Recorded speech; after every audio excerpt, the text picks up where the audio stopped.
இது நமக்கு வந்து செகண்ட் ஃபோன் சார்ம் ஆர்டர், அதுதான் செய்ய போகிறேன். ஆல்ரெடி நம்ம செஞ்சதெல்லாம் வந்து ஒரே பேட்டர்னில் வரும். இது கொஞ்சம் அதை விட டிஃப்ரெண்ட்டாக இருந்துச்சு. கஸ்டமர் ஒரு மாடல் அனுப்பிச்சு கேட்ட ஒரு ஃபோன் சார்ம் மாடல் தான் இது. உங்களுக்கும் இந்த மாதிரி ஃபோன் சார்ம்லாம் நம்மக்கிட்ட ஆர்டர் பண்ணணும்னு நினச்சிங்கன்னா நம்மளோட அஃபிகேஷன் இன்ஸ்டாகிராம் பேஜில் மெசேஜ் பண்ணி நீங்கள் ஆர்டர் ப்ளேஸ் பண்ணிக்கலாம். இப்போது நம்ம ஆல்ரெடி பண்ணதெல்லாம் எப்படி பண்ணோம், அந்த ஃபேன்சி பீட்ஸ்லாம் யூஸ் பண்ணி ஐபின் யூஸ் பண்ணி அதில் ஜாயின் பண்ணி தான் பண்ணியிருக்கோம். பட் இது கொஞ்சம் எப்படின்னா, ஒரு செயினில் வந்து ஒவ்வொரு சார்ம்ஸ் பீட்ஸ் இல்லை சார்ம்ஸ் நம்ம பிரேஸ்லெட்க்கெலாம் யூஸ் பண்ணுவோம், செயின்க்கெலாம் யூஸ் பண்ணுவோம்ல, அந்த சார்ம்ஸை வந்து ஆட் பண்ண சொல்லியிருந்தாங்க.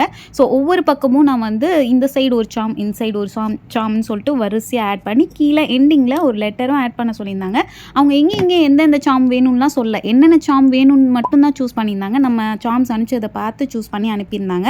நான் தான் இது இந்த இடத்துல இருந்தால் நல்லாயிருக்குன்னு சொல்லிட்டு செஞ்சுருந்தேன். ஃபைனலாக சார்ம்ஸ் பார்க்கும்போது இப்படி தான் இருந்துச்சு. எனக்கு ரொம்பவே பிடிச்சிருந்துச்சு. இந்த மாடல் நல்லா இருக்கான்னு சொல்லிட்டு கமெண்ட்டில் சொல்லுங்கள். ஃபைனலாக உங்களுக்கு ரிங்கும் கிஃப்டாக பேக் பண்ணி சென்ட் பண்ணோன்னா உங்கள் கைக்கு கிடச்சது உங்களுக்கு ரொம்பவே பிடிச்சிருந்துச்சு.